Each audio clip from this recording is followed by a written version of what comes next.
It's your boy Juice, a.k.a. The Juice is Loose. Studio 231 is located in the beautiful and trendy Lower East Side of Manhattan with studio rates and full studio setup. If you'd like to record with me at Studio 231, you can reach me at juice-cannon.com or Twitter at juicecannon. This is Canarsie, Rockaway Parkway. The next stop on this Brooklyn-bound podcast is Last Stop on the L. Starting clear of the closing doors, please.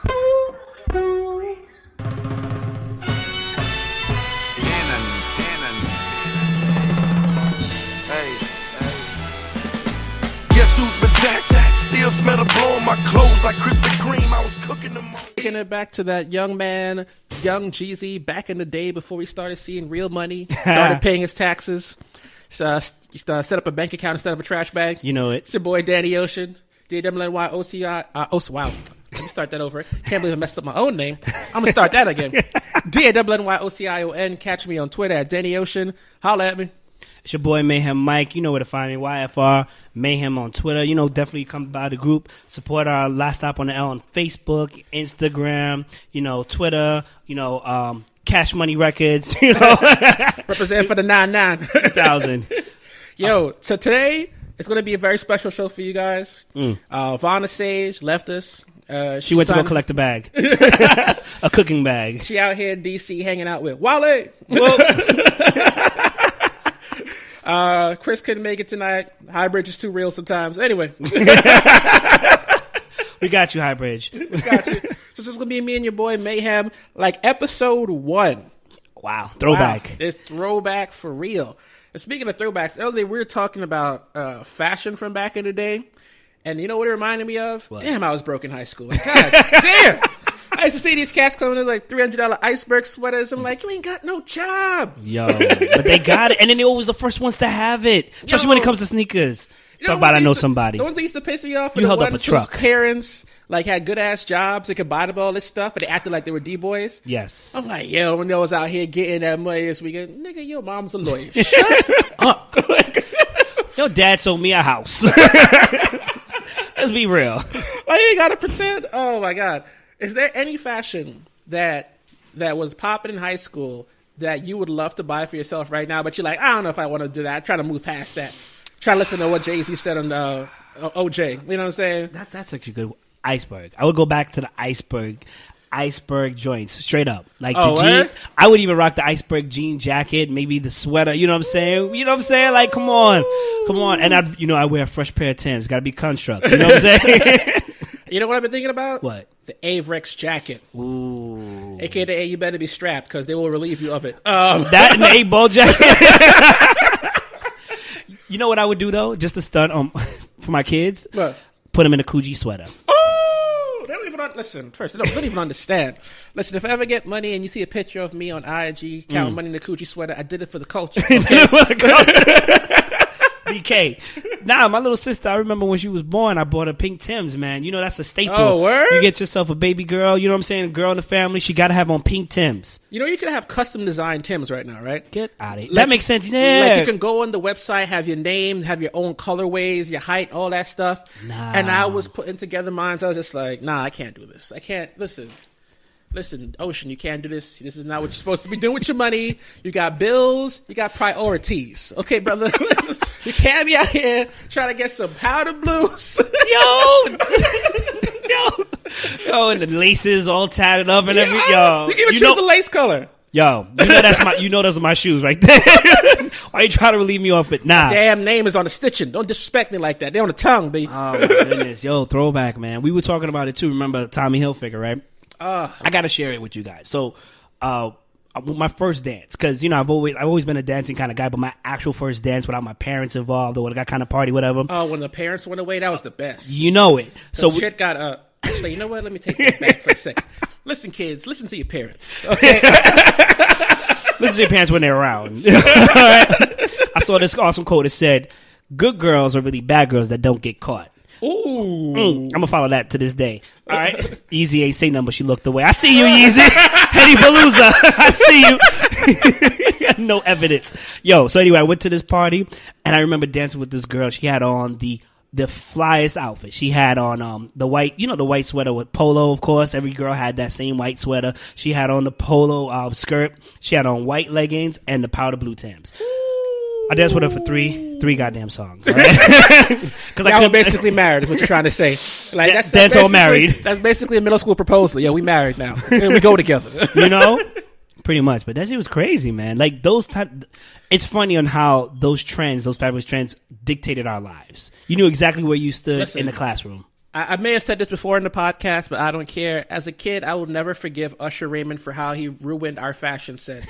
Because for some reason, at some point, Usher Raymond had niggas rocking ski goggles, and ain't nobody hitting the slope. Cats came through the dances with the ski goggles that matched the whole outfit. Come on, son. I never had one. I'd go back and get one. Like, I got ski goggles now. You know what I'm saying? But I blame Usher for that. Goggles. I blame Usher for that. Damn. Mm-hmm. Yo, but seriously, that Coogee sweater. I mean, Biggie rubbed off on me, but I get a nice color too. I'd have to you know what? I did say I would have to put that in a frame and encase it. Like, that's it. Like, wear it once, put it in a frame, hang it in my wall somewhere. I remember when Burberry blew up in high school. I wanted those. I was just like, because that kind of fit. Like, that's when Kanye was doing like the whole preppy swag. Yeah. I was like, this makes sense for me. I want a Burberry. I had Old Navy money, but I wanted a Burberry. Shout out to Old Navy. They held me down for Mad Summers. Was it Coach? And then when I was balling Gap. So, like, one of my friends who's, like, very fashion savvy, and I wish I was paying more attention to her. I was doing something. She was saying, like, what was the only shoe that came out that you could wear at your wedding, go to parties with, and do all these different things? And I think it was the Coach shoes. I don't know if you remember the Coach shoes. The Coach shoes. Yes, the Coach shoes. Not the Prada, but the Coach shoes. Like, yeah. So, like, the Coach shoes pretty much were, like, regular sneaker / shoes kind of looking thing, but they had Coach all over the tongue and all over the sides, whatever. My stepmother wanted one too, and she was like, she was happy. She rocked those things every now and again. And then she got two, and she was like, all right, I got to play it off. She actually took good care of her stuff, but like those were the shoes that you wore to everything. Shout out to Prada, because without realizing it, they became the official hood suit. Yes. Like, if you're from the hood, you got to go somewhere fancy, and you ain't got no suit. You putting on some Pradas and your nicest pair of fitted sweats and velour you could find, and you are dressed for the occasion. Yep. You're showing up to weddings, funerals, job interviews. This is like, why don't he hire me? Nigga. At least put on some Dickies. No, you're right. Everybody wore Prada. Yo, I remember because when I branched away from the hood fashion, the hood releases, I actually started wearing Aldo. And I love Aldo for their shoes. I remember there was a specific shoe that kind of looked like Prada shoes. Everybody bit Prada back then. Remember when Fila came back? Oh. Basically, was it Wale's like, no, them Pradas or those Filas? I remember these kids stopped me at the KFC. I went to go get the chicken bowl. He's like, oh, he got the shoes that look like Prada. No, these look like Aldos, damn it. Oh, you can feel a roast coming when they say shit like that. Yo, listen, to this modern generation, you will never understand the terror and fear of somebody checking your tag. Yo. Can I share a story? You don't know what that is? So when you're in the hood and people are always trying to floss, there'll be oftentimes people that just cannot afford these fashions. So they go to Canal Street, go to their plug, and they come to school looking like they can afford these fashions, but they are not authentic. And what happened as a result is cats used to start checking tags. And if you know your joint ain't rocking right and a tag gets pulled, it's over for you, son. Listen. The flames. Listen, we talk a lot about flames over here. Get hit with the Kamehameha waves. KO Ken. So let me tell you, we talk about flames a lot, right? And the common place of a person getting caught by a flame that wasn't even meant for him is by that person laughing. You be like, oh yeah, Mayhem Mike, that's why your shoes are dusty. I know you're not talking Danny Ocean. Everybody knows this, right? I remember specifically we were in music class in Canarsie High. I ain't gonna say this gentleman's name, right? But he was trying to crack on me for 1 minute. I was like, yo, check your tag on your sneakers. Those aren't even Nikes. Those aren't even Shaq, son. You have no tag, son. I'm not gonna lie. Those are not Shaqs. That turned the whole battle around. He wanted to fight me at that point because he had nothing else to say.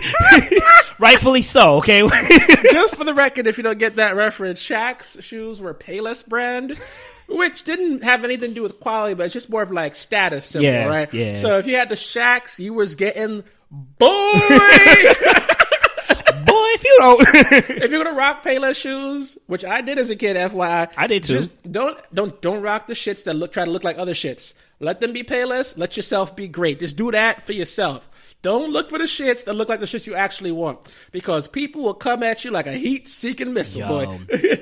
Gotta learn that lesson early. I made 2 fashion mistakes in my life. What's that? I wore purple velour pants to school. Wasn't really good for me at all. But the worst mistake was that I wore a Coogee sweater. Turtleneck. Oh, jeez. Listen, I was trying it out, son. And I remember one of our classmates, she definitely did not make me forget. She was like, oh, no, he did it. Like, she's nowhere near my class, but she made sure she found my class. And she's like, oh, no, he did it. Yo, kids, when your parents tell you style isn't everything, let them go to school. Let them tell them, because it was everything. Yo, peer pressure is a bitch, ain't it? I knew never again to wear those things. Oh, you know what blew my mind? Because I went to college outside the city in the suburbs, and like hood fashion and suburban fashion are wholly separate entities, right? Yes, they are. Like the only people that would dress like me are, I'm not gonna use a derogatory term, but young white males that are trying to emulate my environment but are not actually from my environment. Colonizers, appropriators, however you want to categorize them, right? But I didn't have any of those at my college, so I started to learn about those other fashions like Abercrombie and Fitch. Ooh. Let me tell you something about Abercrombie and Fitch. That's the whitest store I've ever been in inside my life. Really? I listen. More than American Eagle? Listen, Abercrombie and Fitch is the whitest store I ever been in my entire goddamn life. I stepped in that bitch. I started getting a reverse tan. I was just like, let me get out of here if I get moving the line. I go, what the fuck? The cake soap. Yo, like even though Ralph Lauren is like a white brand, like, you know, because it's basically their whole shit is like, what's that place that all the rich people go? Martha's Vineyard. That's the whole feel like you're in like Massachusetts on a sailboat and shit. Yeah. Like, you could freak some Ralph, but ain't nobody out here freaking Abercrombie and Fitch, boy. You're right. Because when the Abercrombie tag hits you and shit, you're just like, I remember my boy at the time was just like, yo, isn't this cool? You should take this back to Canarsie. I'm like, to what? Get assaulted? Like, what? Or you know what's even whiter than Abercrombie? What? Hot Topic. Yo. That's You're where right. all the goth kids went to shop, yo. You're right. You're when right. they come look like a Marilyn Manson video, that's, yo, they got you, son. I don't even think I went to a website for Hot Topic on some real.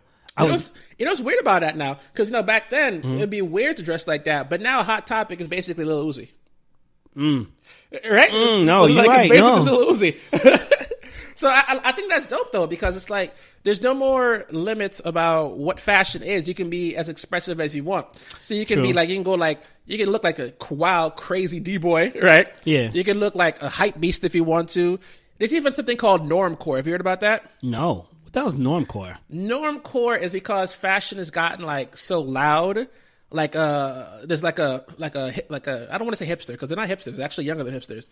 It's like a rebellion against that. So you look as normal as possible. Nah. Like you look Midwestern, but no one in the Midwest dressed like that. Nah, so it's like I'm dead serious. Yeah, no. So it's sort of like you looking like a regular Joe Schmo in the suburbs, but none of your shit is regular Joe Schmo in the suburbs. So we were on 42nd Street yesterday, and I'm watching everybody pass by, right? You know, I know a lot of people are tourists on 42nd Street, but you can kind of tell who's from New York, right? Facts. Always tell. And then it's just like the New Yorkers were wearing some shit, and I was just like, yo, where's your jacket, first of all, okay? Why you got on a sweater, and then you got on a shirt, too? And don't get me wrong, there was some nice, like, looking players out there. They had on the shirt, and they had it nicely done with the pants. I was like, oh, I feel you. You're probably from Brooklyn. You know what I'm saying? Listen, hold up. You know you from Brooklyn when everybody else looks brighter than you. Okay? Yo, that is a fact. You can be wearing the same exact outfit, but why if the do we colors love these look dark monochromatic colors, Sam? Because it's a damn stick-up kid culture. That's what we was known for back in the day. I told you guys this story last time. Dana's girl on Glen Hill Road in the Bronx, okay, on the 4. I got off the train. They knew I wasn't immediately. I had on like the gray sweater. I forgot, maybe it was an Echo sweater and blue jeans, whatever. Everybody had on like purple and yellow and the Air Max and the high tops and the ones. Oh my God, the Air Force Ones. Yeah. So many. I'm like, where am I? Where did I miss the color palette train? Like, bro. You look like you're trying to catch everybody slipping. Like, that's what you can't dress off the train off. Like, you stepped off the, like, who this thing? Yeah, word. I don't gray, not black. I swear to you, because at my college, people used to say the same thing to me. Me and my boys, we all from Canarsie, Brooklyn. I went to school with a bunch of friends from Canarsie High School, which is rare considering it's a random ass spot we went to college in. Fair enough. When we were hanging out one day, this one kid, this Bahamian exchange student, was just like, yo, y'all Brooklyn cats dress different from everybody else. I'm like, what do you mean? He said, I could tell y'all three. He said, before I came here, I wouldn't be able to tell someone's from Brooklyn, but now that I am here, I know that y'all are from Brooklyn. And he was like, why? He said, all y'all got on the same damn outfit all the time. I was like, what? Dark gray, dark black sweater, a hoodie. Y'all got on a fitted, dark jeans, and you always got Tim's on. We looked at each other. Oh, she right. You right. Y'all don't even remember it. Like, it just happens, man. None of the Jersey kids even look like us. So they was just like, yo. Brooklyn, man. Like, Brooklyn, one of the things that we'll definitely will play out is the champion sweaters, okay?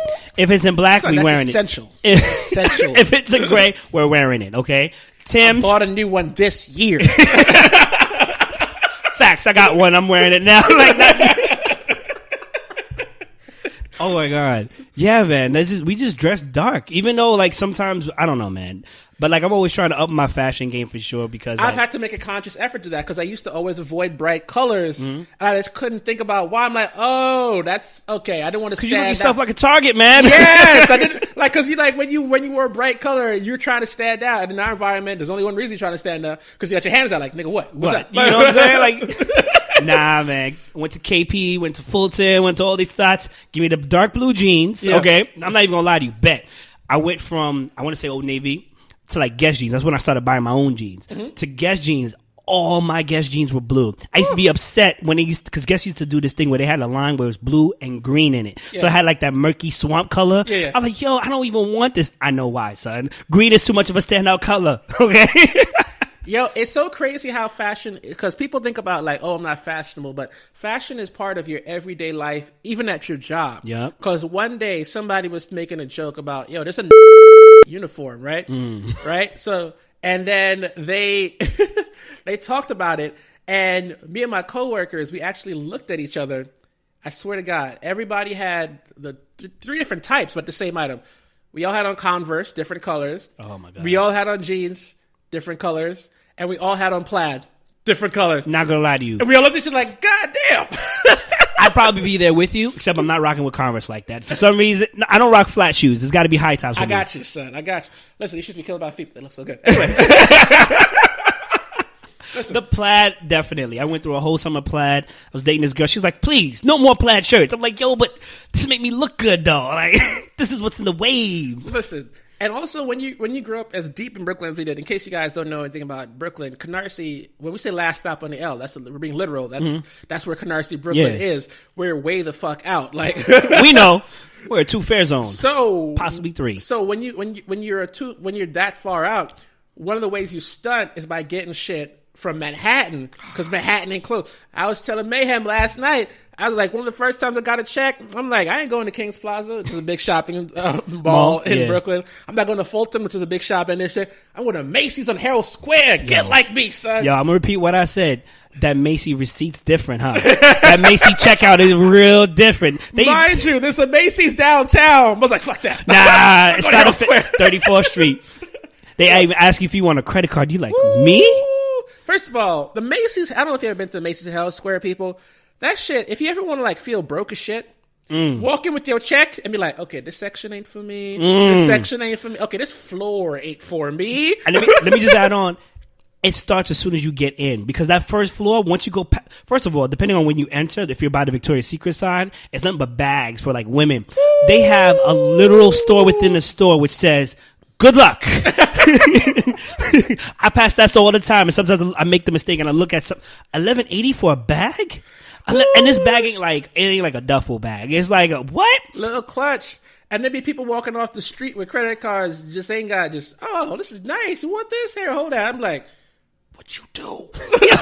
Tell me your secrets. They offer 10% off. That's what? You're not going to take the $118 though? Like what? Oh my God. You keep going. There's the makeup aisle, because I've been to Macy's. I know what's going on. There's a makeup aisle. There's the electronics. And then, you can kind of finesse it, with Bath and Body Works, all that good stuff. Then you go to the watches on the first floor in the middle. There's this one dark side of the moon you don't want to go to. Movado. Don't step to Movado if you ain't ready. I was trying to cop me a little watch piece a little while back. And just kind of like, how much do I want to spend on a watch? I was trying to get this Guess watch. Mm-hmm. I guess I didn't guess that price though. When he told me the price, I'm like, nigga, okay, let me just get this off my arm. Okay, this is not what I asked for. This is not what I requested. Okay, right. Thank you. Right, right, exactly. And then of course you got the piece of the resistance, which is more toward I think the Chase Bank, which is like the suits, the ties. But this is more like the affordable rack. You're still gonna pay a nice little penny. Go upstairs from there. Go up to Lacoste. Go upstairs to Ralph Lauren. Go upstairs. Ooh, you better skip all those floors and go to where I go to, like Top Finest, which is like number 5, whatever. They got okay. So when you go to this floor, it's in the cut. They got some weird styles. If you're black, I'm not gonna lie to you. It's just some stuff you wouldn't necessarily wear, but every now and again you pull in a Aladdin, you find a diamond in a rough kind of shirt, kind of pants. You like, I'm rocking this. It's right by the Levi's too. Oh my God. Speaking of which, because when you walk into those stores, one of the funniest things about walking through a department store is you can tell based on how someone's dressed, you can kind of get a guesstimate of who they are. Right? So like because what Mayhem just said about the black styles, there's some shit I literally in the back of my mind goes like, this is what a person of European ancestry was wear. Yeah. Like, it's not that I can't wear it, it's more of like, that's not me, son. This ain't me. I was like wearing a Hawaiian shirt to the beach, bro. You will run into some brothers that are dressed just like that, and the minute you're just like, you grew up in the burbs. You don't gotta tell me nothing. You went to college. You went to school. Yeah, okay. You like listen. We know it's fine. Live your life. Live your best life. Don't give me this shirt. Don't recommend this shirt to me though. I did not grow up where you grew up. It's a regift. Oh my God. You know what's worse? One of the worst things I've ever seen was like, no matter if you're a brother or not, is just watch some guy who has money, right? Yeah. But watch his outfit that he has on that doesn't make sense. Oh, when rich niggas dress broke, I can't understand that shit. No. It's not just broke. Broke and unfashionable. Like, what's going on? I don't understand. Like, people are like, oh, he's more focused because money, and just shut the fuck up. Just because you're being responsible with your money doesn't mean you have to look homeless. Like, yes. That's insane. No, that's an insult to the homeless, because even the homeless look good sometimes. I'm better than these guys. That is true. And you know what? Let me apologize to homeless people right now. I'm not trying to get slandered out here. We'll take that out the box. I apologize, not because you look poorly dressed, whoever that may be. Thank you. Catch no L's. Danny Ocean, I heard you got something with homeless people dressed. No, but I swear to you, I never understood that. I know people, quote unquote, don't care about fashion, but everybody cares to some extent. What you dress says a lot about yourself. Yeah. So if you are someone who is getting a lot of money and you don't take your look seriously and you're trying to elevate that money, why should they take you seriously? Right? Yeah. It's like when I walk into like when you go into like an office and people where all they do is trade money all day, they basically all rock the same outfit. Pretty much. They got like the little sweater vest, they got a little white tee, no tie, some slacks, whatever, right? You don't have to be ballin' to have that outfit, right? But the guy that looks like the wildest is the burkest one in the room. Yep. It's just like, oh, you're the accountant. I know. I know. Like, I know you're not doing close to $1 million deals because I can see. You're right. It's interesting because when I started working for like my cable provider right now, I don't know if I'm allowed to say their names, and they're not cutting the check anyway. So when I was working for my cable provider for actually 5 years ago, I had to change my style altogether. So now we went from, because I'm used to dressing up. I'm used to like business wear. Like even in college, I was working for this Franklin First Financial Group. They're done. They're not anybody. They changed their name. We had to dress up in a suit every day.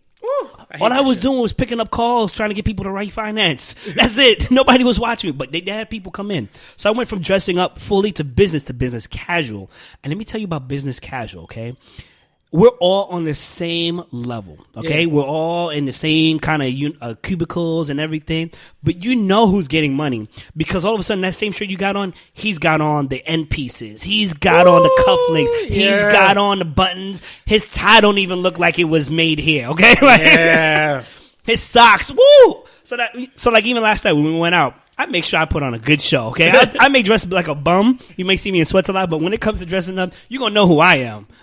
You're goddamn right. That's when people are talking about, oh, when I get money, I won't be flashy. I've told Mayhem since I was 17 years old. Oh, you going to know.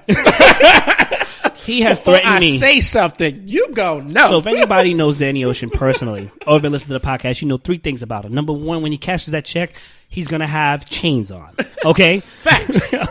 3 to 5 to 8. Okay? Second of all, depending on how much he's getting, he's either driving his whip or he's getting somebody to drive, and he's going to have the music blasting. He's going to point to you as he drives away. He's like, yo, Mike, I see you. Ha ha. I'm going to be like French in that I ain't worry about nothing. Third thing, of course, is social media. He's going to be the most annoying motherfucker ever.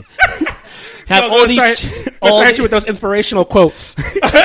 All these chains, watches, and all he's doing is eating lasagna, son. In front Rise of juniors. and grind if you want to shine. Hope that don't go over your head. Stay blessed, everybody. Yo, I would not doubt if Danny Ocean found a way to get an emoji, you know, the prayer hands, but but one of them has all like a blinged out watch and ring. Coming soon. We copyright that. VVS cufflinks. Oh my God. Oh, speaking of, one more, you know what's crazy? What? I could always spot a European in New York because Europeans, like, when I say, not like the way we jokingly refer to persons to Europeans. No, I mean like actual people from the mainland of Europe, because they dress a very specific way. Like an Eastern European dude, remember how we were joking earlier about the Pradas and the velour suit? Yo, they dress just like that, but you take away the Pradas and get them with the All Lives Matter sneakers, and they... I have a question. Are these All Live Matter sneakers generally brown? No, they crispy white. Oh, I know exactly what you're talking about. Oh my God, no. And they always have on, like, they might have a chain, like a little gold chain or whatever. Yo, but this they is why look New Balance like is still doing their thing. Yeah, their velour suits always have some soccer team whose name you don't recognize, I can't pronounce properly. No, I'm like, I could spot them in a crowd. They'd be like, oh, where are you from? Brooklyn. And you guys are from Eastern Europe? How did you know that? Guessed. You know what's crazy though? Like, I'll give you a great example. But like, if you go across overseas, or even if you go to the islands, like I went, and you wear like a Brooklyn T-shirt, people are like, "Oh, where did you get that shirt?" You don't want to ask me if I'm from Brooklyn? No, where'd you get that shirt? Oh. It's a totally different thing. Damn, son, I didn't even realize that. Nah, so you can listen. You can always spot people that are sometimes you can even sometimes spot people that are not from your neighborhood. Oh, you ain't got to tell me. First of all, let me tell you something. Oh, you don't live here. If you are riding a bike and you are not 3 to 5 blocks away from Seaview Park, Prospect Park, that park over by King's Plaza for the white people, listen, I'm just going for this. You just did some construction work? There you go. We know you're not from here.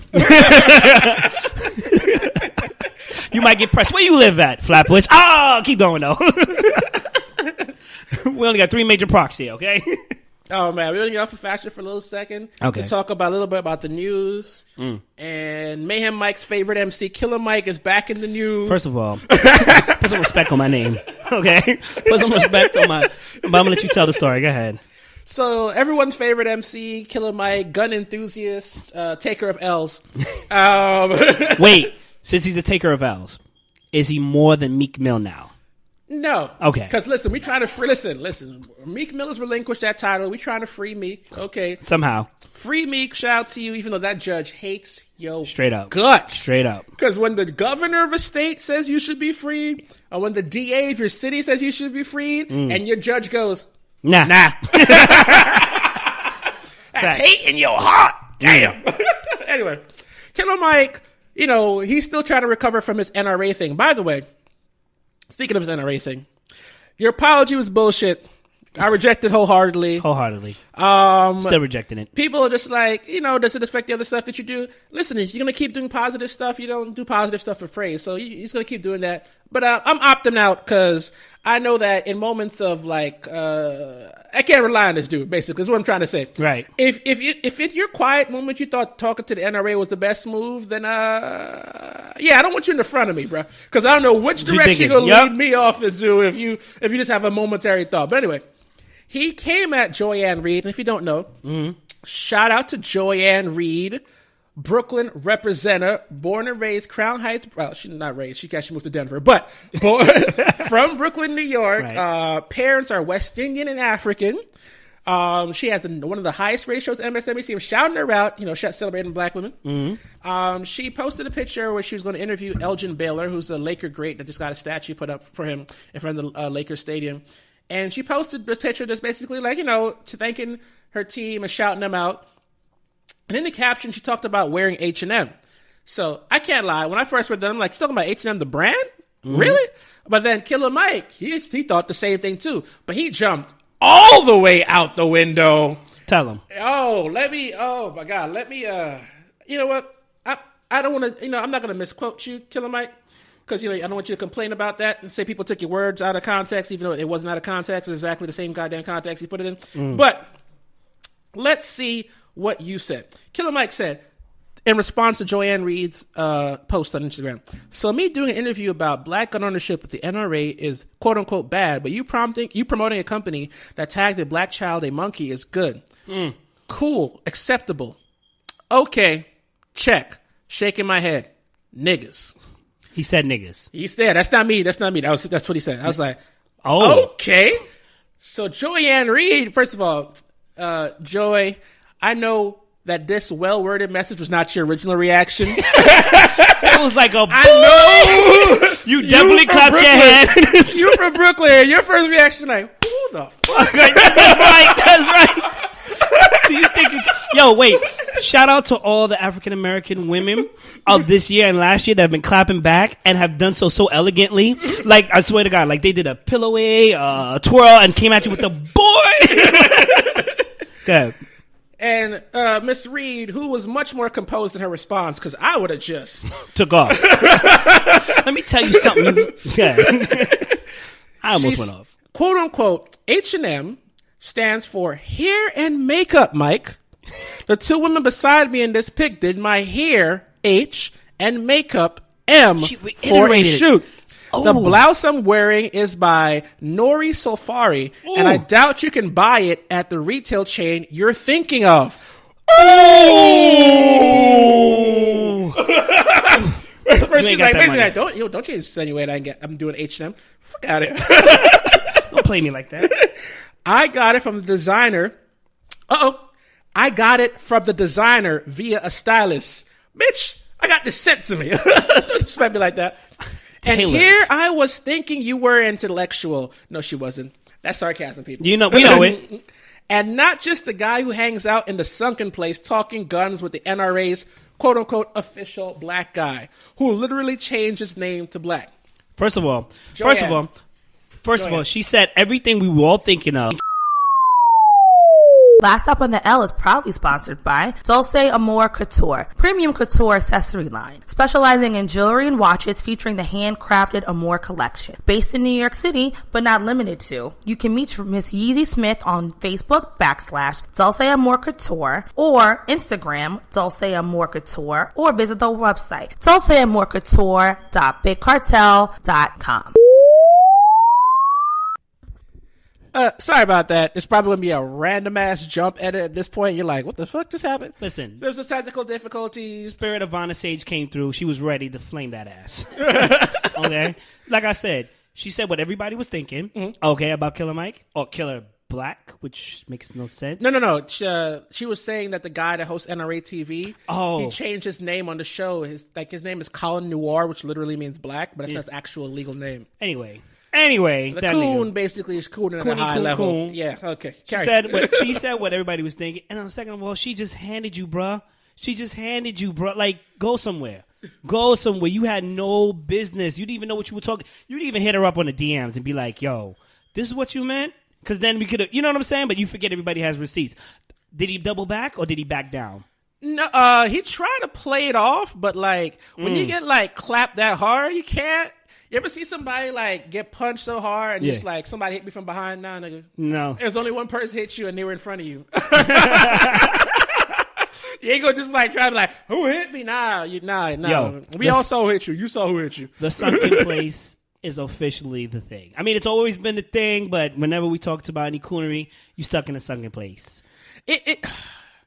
Listen, again, and I say this with complete sincerity, if he's going to keep doing, some work that I consider really positive in the black community, and he did that before he got the praise and acclaim, but if moving forward... Who is he? If moving forward people don't take him seriously, he has to just take that L because, again, as I said before, if you think the NRA is a good ideal, at some point you're going to think some other dumb shit's a good ideal too, and I'm just like, no, thank you. I don't want any of that. Yeah. Oh my God! Can we talk about what happened in Brooklyn and in the '90s over by us with Saeed Basso? Oh, that was even the '90s. That was Utica and Montgomery. Oh, word? Okay. Yeah, that's Crown Heights, man. This week, another unarmed guy got shot. His name was Saeed Vassell, R.I.P. He was someone that suffered from bipolar disorder, but he was known in the community as someone who had mental illness. Yes. The police were calling him because he was running around, I think, with like a pipe that kind of he was pointing at people like a gun. Yeah, he definitely was pointing at people like a gun. And people, the cops pulled up, and within about 27 seconds, they shot him. Yeah, and people were thinking like, well, he was pretending he had a gun. Like, listen, here's the problem. There's two problems with that argument. There's three problems with the argument. Number one, there have been instances multiple times in which white men actually had weapons and attacked police and were still taken alive. Yep. Like actual weapons. There's an article that talked about this guy shooting an airsoft rifle at a cop. The cop didn't even know it's an airsoft rifle. He let it go on him, and he still didn't shoot him dead. Number two, the community knew this man had mental illness issues, and in fact, the cops had been called out on him before. So it should have been like a situation to consider. I know in the moment, like, you're feeling your life is threatened. Okay, fair enough. Why are you shooting to kill? Why did 4 different people shoot this man 9 times? Like, it was a shooting gallery. Yeah. I'm not saying you don't have the right to defend yourself. Right. But at some point, it has to be a moment where your first instinct doesn't kill all the time. Right. And this is like not even that far removed from the Stephon Clark incident, which, by the way, for all those Sacramento City councilmen talking about they don't support the shooting, who gives a fuck? The right-wing DA that's not going to bring charges, you support that person. Right. So that I'm tired of these hollow-ass words. Like, if you don't think this is right or somebody should be held accountable for it, then you should hold accountable the person who should be holding people accountable. Right. If you're not doing that, then you should shut the fuck up, right? Pretty much. And in this case with the NYPD thing, it's just more of just like, how many people... Mental illness in this country should not be a death sentence for you. And that's one of the big issues. I know it's not a main story because race is kind of the top-heavy issue, which is it should be. Mm-hmm. But a lot of victims of police violence are also mentally ill. And that's because cities don't have the training or it's not an accident. So it's a situation in which you're trying to make cops social workers. They're not. It's also a situation in which the cops there's no special unit trained to respond to these scenarios. Mm-hmm. And when cities do training, there's positive results. Less violent incidents, less people lose their lives. But that shit's not sexy, and no one ultimately cares about a poor person or a person, low-income person of color who has mental illness. It's like you're a multiple strikeout. Like, you broke, you're a minority, and you're mentally ill. Who gives a fuck about you, right?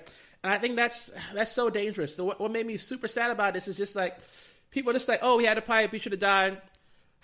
What? At some point, do you realize how normalized police shooting to kill is when you don't even think to the fact that they could have shot to not kill him? Yeah, they could have shot to injure him. Like that's literally like no one to disarm him in a sense. At this point, it's so normal that no one is even thinking about the fact that I'm not even saying don't shoot for this instance. I'm saying shoot to not kill. So one of the things that's been going on is, and the reason why I brought this up is because a lot of people via social media, I haven't had the chance to talk to Party in person, was like, in some sense, it was kind of justified.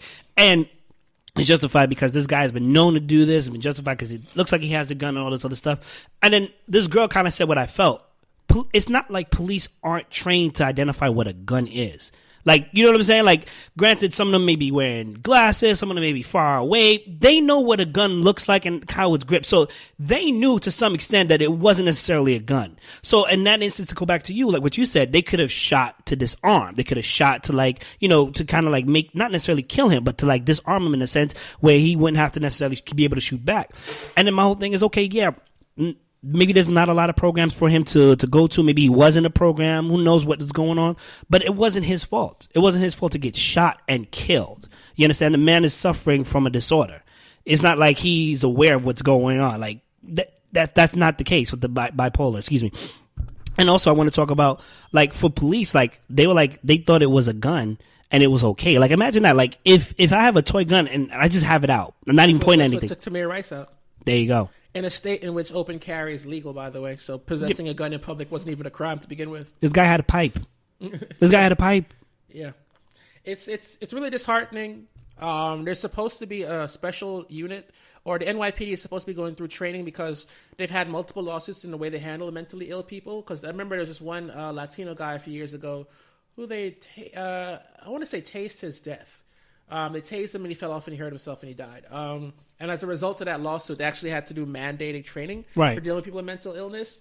And the irony is, since that training has started, there's been like, I think 11 cases in which mentally ill people were like taken down violently. So it's kind of like, I don't even know if it's working, but like, I don't want to. They could have done that. They could have tased that guy. You know what I'm saying? Not saying they should have. Certainty, but it's just more of like, this has to stop. And the thing about it is, actually, I want to, keeping on this topic, I went to go see another podcast live that I want to shout out, Pod Save the People. I highly recommend it, even though I know it's like you shouldn't be recommending other podcasts, but like, yeah, listen, people that do good work need to be given credit for it. I'm not someone that's so insecure about my shit, because we got the hottest podcast in Brooklyn. 231. But it was the Pod Save the People podcast, which is hosted by the Black Lives Matter activist DeRay McKesson. I never know how to say your last name. I apologize. DeRay. And two other co-hosts. And I was telling Juice and Mayhem about the knowledge I got dropped on my black ass sitting in that show.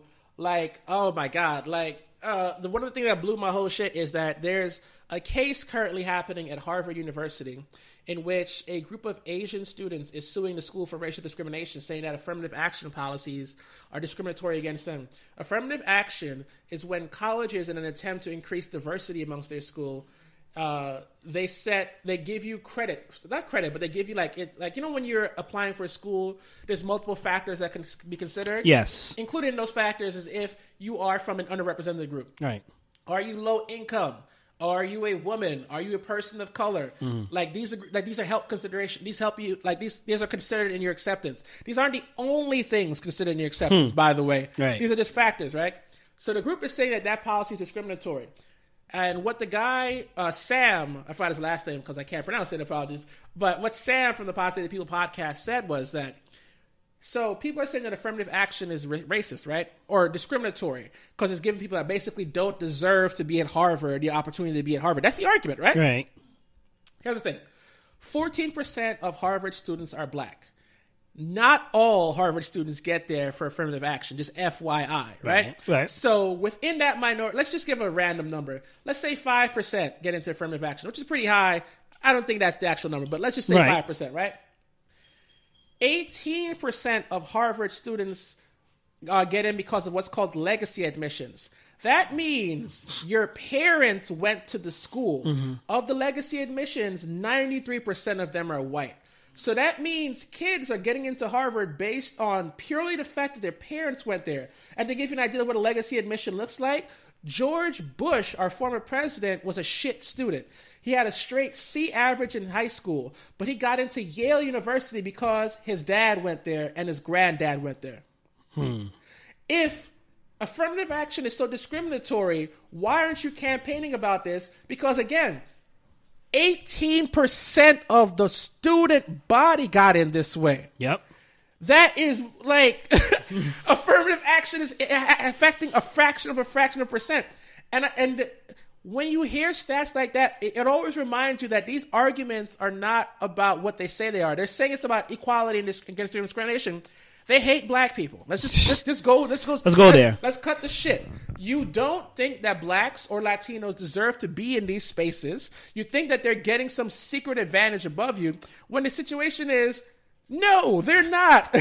In order to be qualified for these programs, you still have to be a dope-ass student. Yep. When you're applying for schools like Harvard and shit, you have to be on point. There's no random kid just walking into Harvard. The only time that actually happens is with these legacy admissions, but no one's going to say that there's anything wrong with that, because when a white privileged person gets this special treatment, it's expected. Yep. So it's okay. And it's also this. It's also reinforced with money. Yeah, and it's also this weird thing of why they're pitting Asians and blacks against each other, because it's like, oh, so you lost. So the guy that's promoting this case lost his last attempt to destroy affirmative action because his client was an idiot. Is this woman named Abigail Fisher. She sued the University of Texas, saying that basically, again, black people kept her out of Texas University of Texas, because the University of Texas has this admission policy where they take the top percentage of the graduating classes from multiple schools, right? And as a result of that, a lot of black students go to the University of Texas.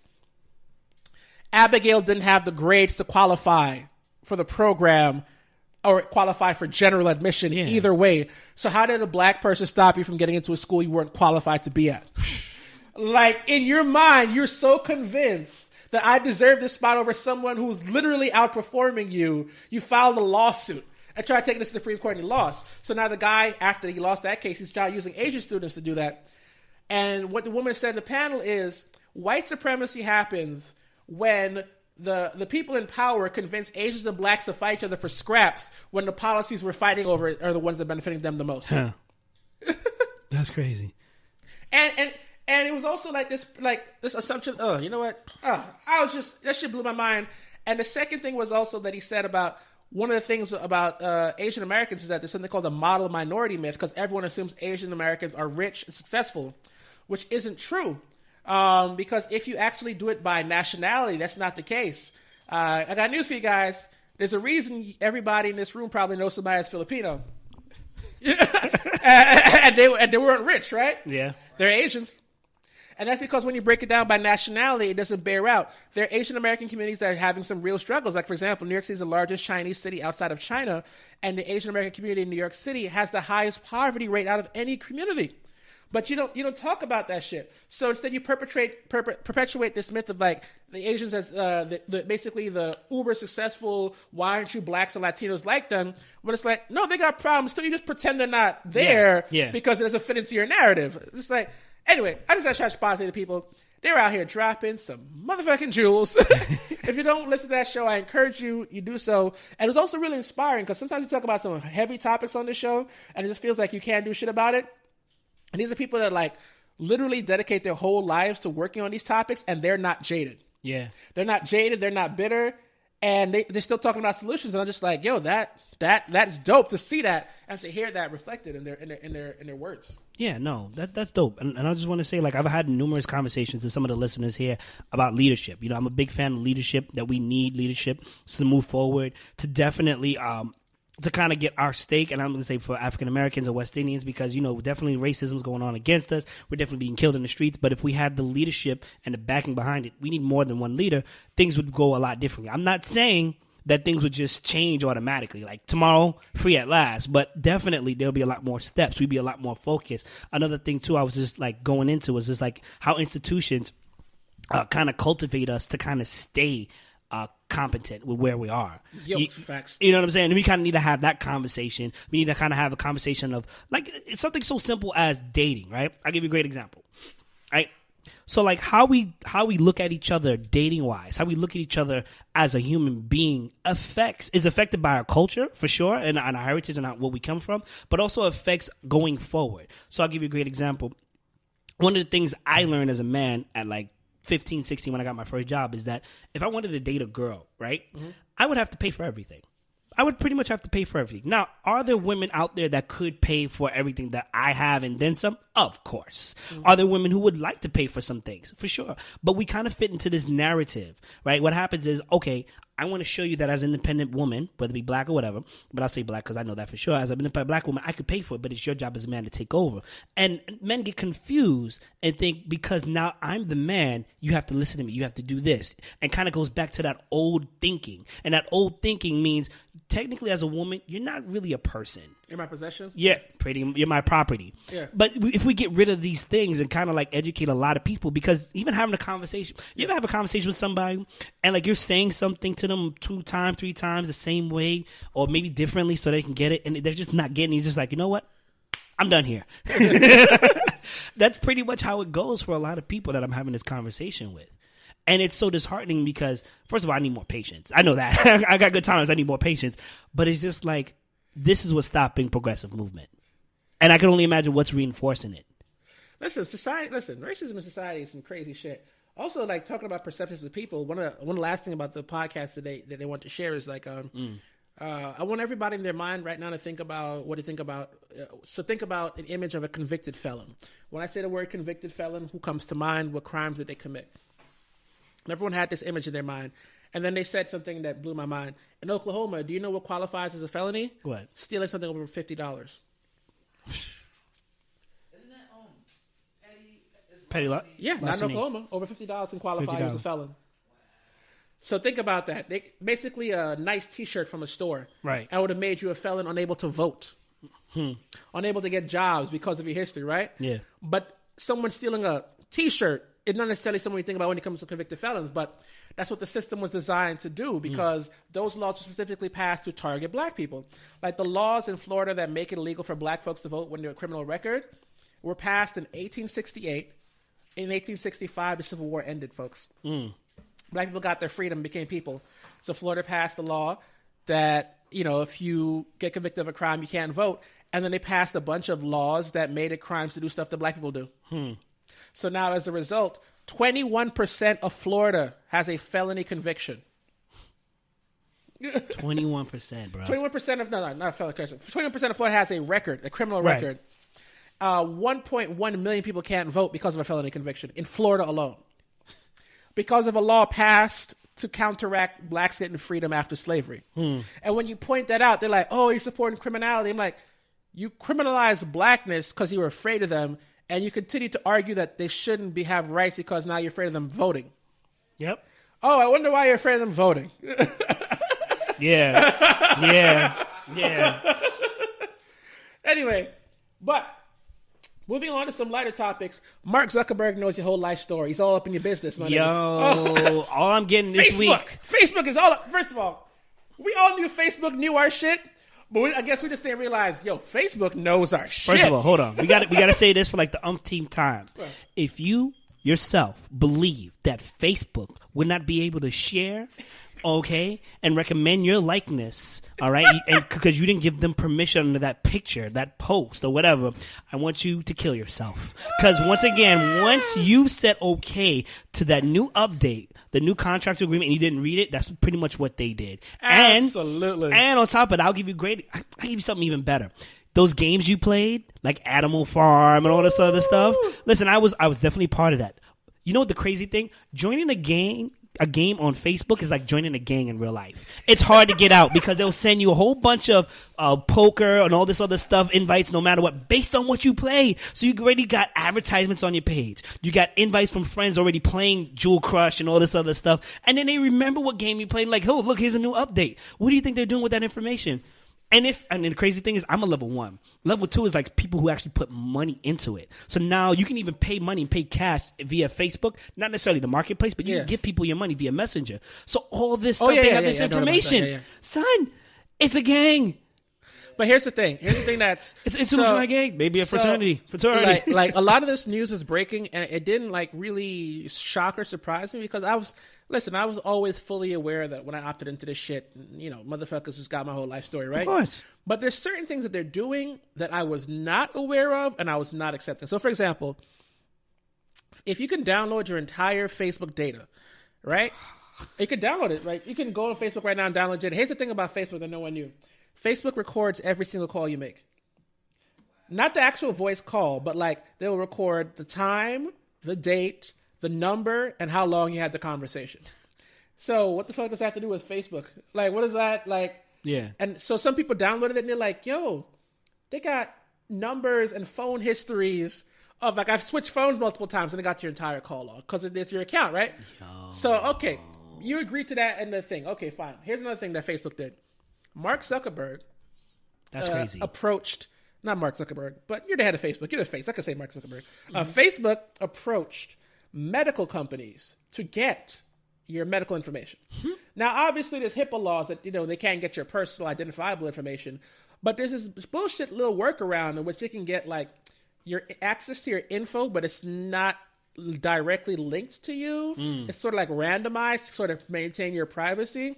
But, and I posted this and I had some pushback from a friend of mine in my comments, to which I responded, this doesn't, and there's no way they mention this in the terms of agreement, your terms of service agreement.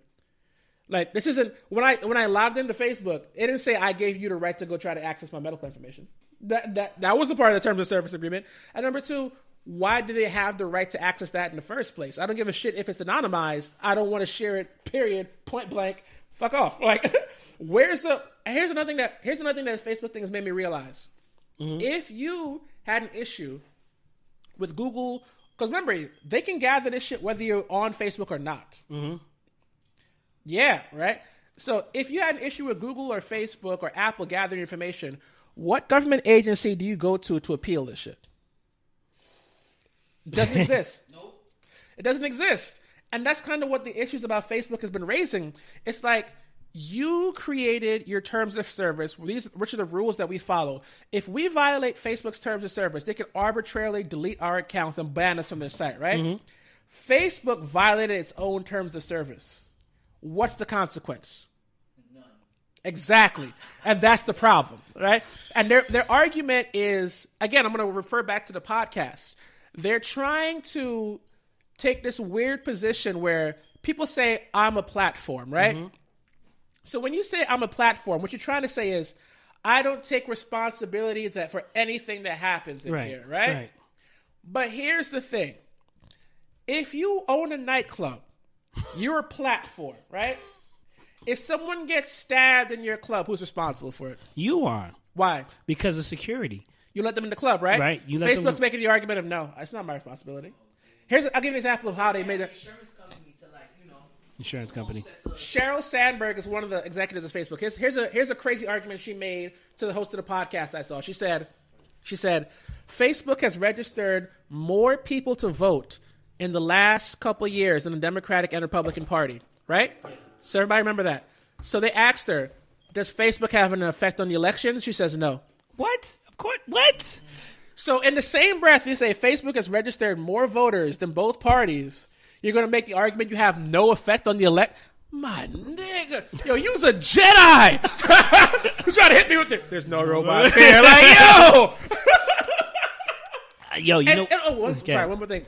In that same respect, they also encourage people to buy political ads on Facebook, yes, right? They do. If you don't have any effect, why would I buy an ad on your network? What am I buying then? You just told me you as a platform have no effect on elections. Why should I buy an ad then? Yo. You're a Jedi. You right. Sorry, just what ad? Yeah, about the Facebook thing. Like, I had two situations. So I remember one time somebody asked me, yo, you gonna be back home soon? I said, I'm in the Bronx. I'm gonna see if I can get a ride back there. And then a fucking Lyft thing came up. Yeah. Crazy. Yeah. Crazy. The second situation was a friend of mine deleted their Facebook. Like, they were just done with it, right? Yeah. And basically, they kept his information on there for a whole year. And he got to wait 2 years for them to completely, anything related to you. Which is a lie. You think so? Because let me tell you how the internet works real quickly, right? Since our MySpace days when we were, out here creating our own profiles and editing the web, we were pretty much, MySpace was trash. Schmadash. Tom was able to sell it. I'm just saying, if it was trash, used to crash all the time. I'm sorry, I didn't mean to interrupt you. That shit was terrible. We were coders back then, is what I'm trying to say. So what happens is, what people forget is, no matter what you do, when you put up a video, a picture of something, that stays on the internet.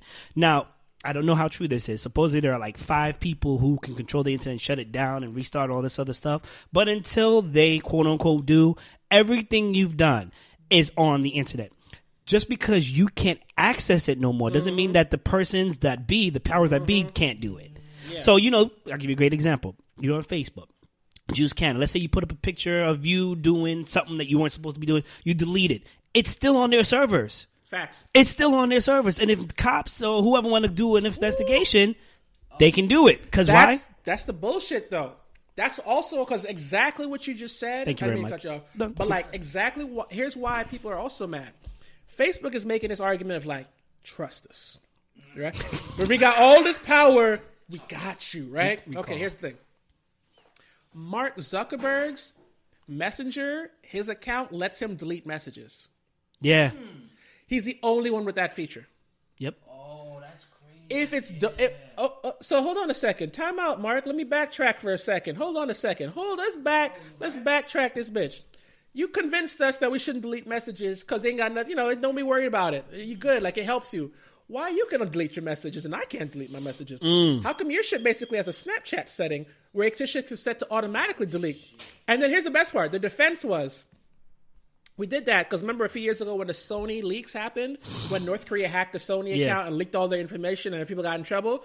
They said, we did that because of the Sony leaks. We have conversations internally on Facebook Messenger. It's like, you just made a privacy argument, you dick. Like, we're arguing for the same reason, but you're saying our reason isn't valid, but yours is valid. What the fuck?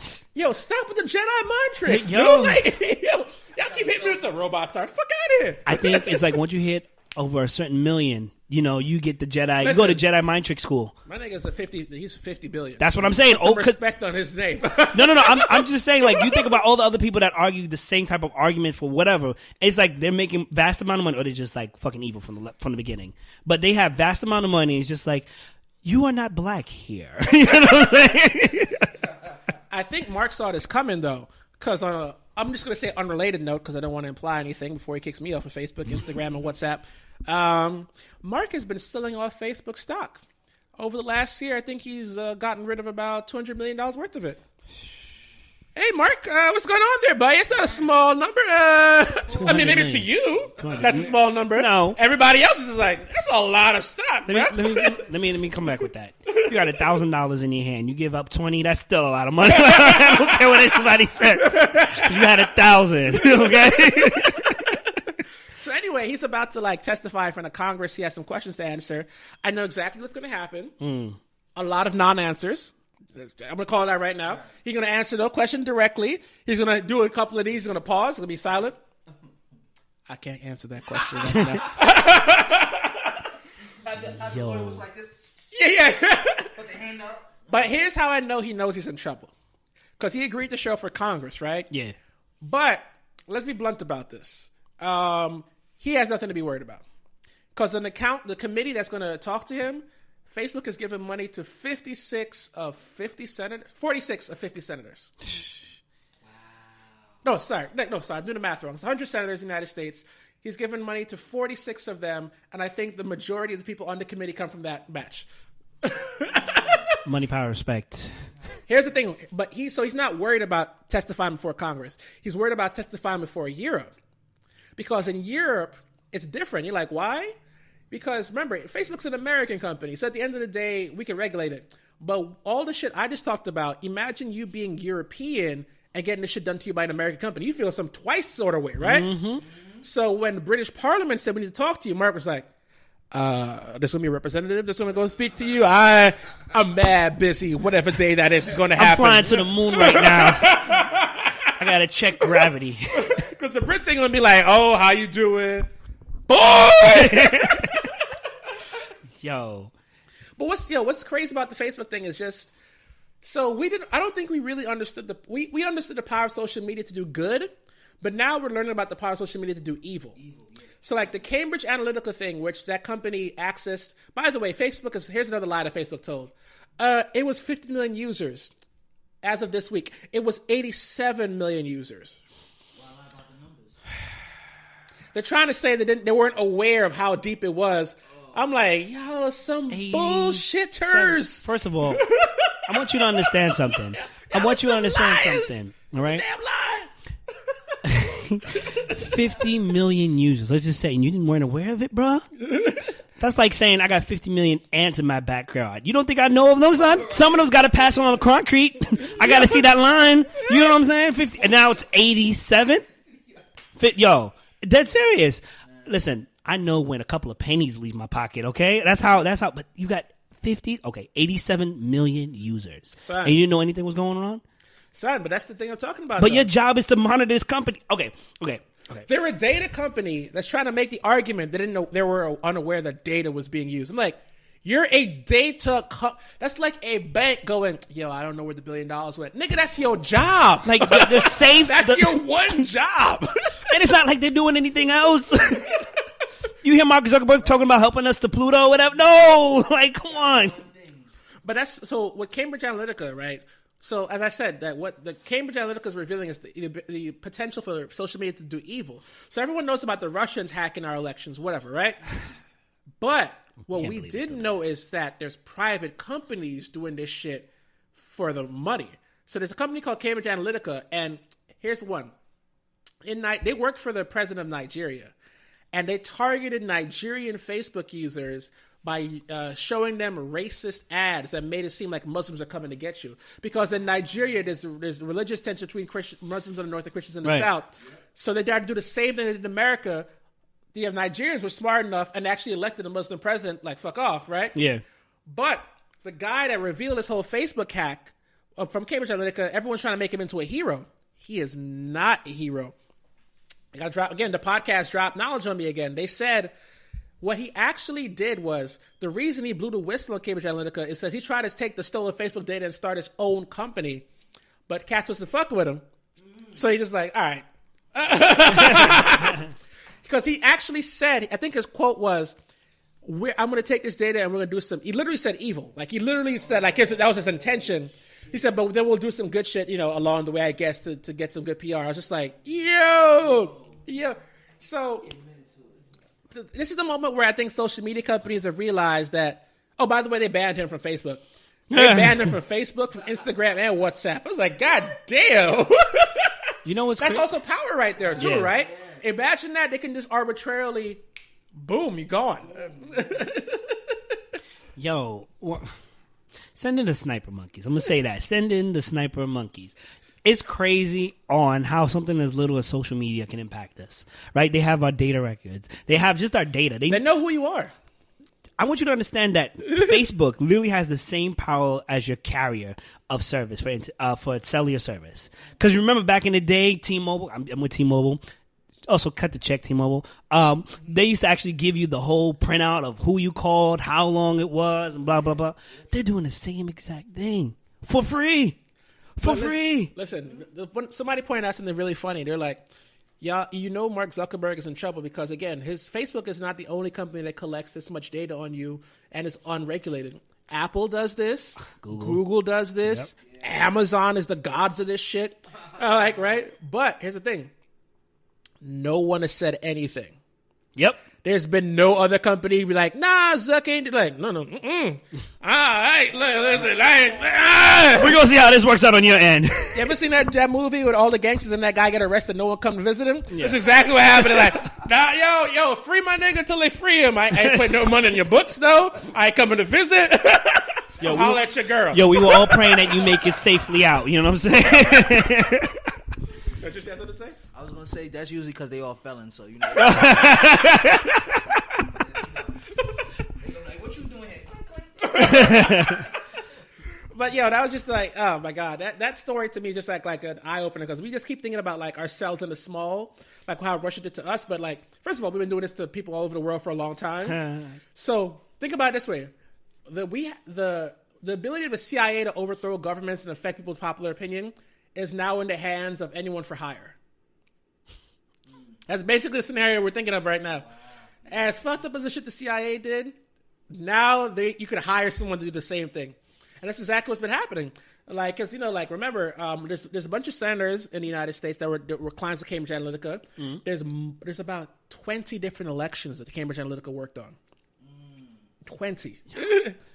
Anyway. What is this world coming to? Seriously. Let's talk about something lighter. So, who thinks that Cardi B baby gonna be light skinned?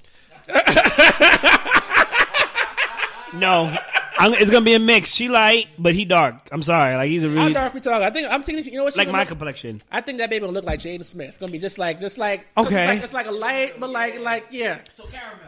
Yeah, caramel.